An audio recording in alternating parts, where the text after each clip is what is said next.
como eu fiz para estruturar os processos e análise de desempenho para uma agência de marketing.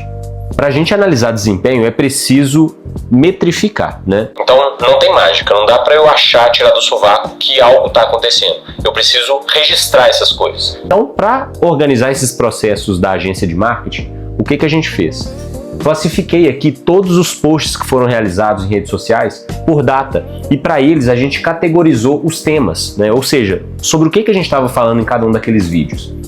Aliado a isso, eu defini o formato, então foi um post de carrossel, foto, estático, vídeo, e aqui a gente inseriu a legenda de cada um desses posts.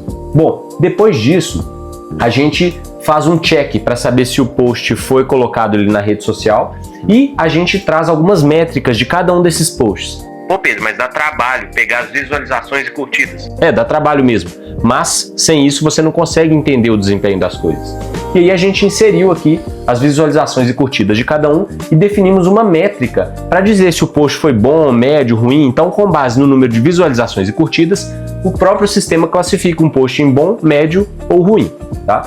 Com base nisso, a gente criou uma análise de performance. Então, à medida que eu vou alimentando os dados, a ferramenta se torna cada vez mais robusta e o processo mais organizado, e aqui a gente consegue entender as estatísticas de cada um desses posts. No período que a gente analisou, a gente tem o total de posts, a média de visualizações de cada post, a média de curtidas e a taxa de sucesso, ou seja, se um post realizado agora foi melhor do que um post anterior, ele é considerado um post de sucesso, do que a média dos posts anteriores. E aqui a gente tem os tipos de conteúdo que são mais campeões, o formato mais efetivo. Como que eu sei isso? Porque eu metrifiquei, eu coloquei ali, categorizei cada um dos posts. E aqui a gente sabe o desempenho por cada tipo de conteúdo. Então, quantos views e quantas curtidas eu tive pelos temas que a gente conversa, pelo formato, qual foi o desempenho geral das publicações que foram realizadas e de quais temas a gente está mais falando, né? Com base nisso, a gente consegue fazer um comparativo mensal que vai mostrar as visualizações e curtidas ao longo do tempo e uma análise cruzada que vai confrontar o tipo de conteúdo com o formato de conteúdo que a gente está desenvolvendo.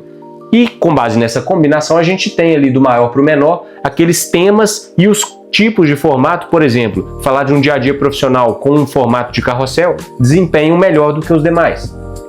Por fim, a gente tem uma análise dos tipos de conteúdo, mostrando qual foi o engajamento, as visualizações e as curtidas, de forma que você consiga planejar e entender quais foram os melhores posts, os piores posts em relação a desempenho e criar uma programação editorial para que a gente já preveja, bom, se eu tenho um determinado tipo de formato e conteúdo que desempenhou bem, então faz sentido eu tentar replicar ele em novos posts ao invés de investir tempo e energia replicando coisas que não estão gerando resultado. Esse foi um gostinho do que a gente faz na Rota da Gestão, estruturando qualquer tipo de processo, nesse caso, uma agência de marketing.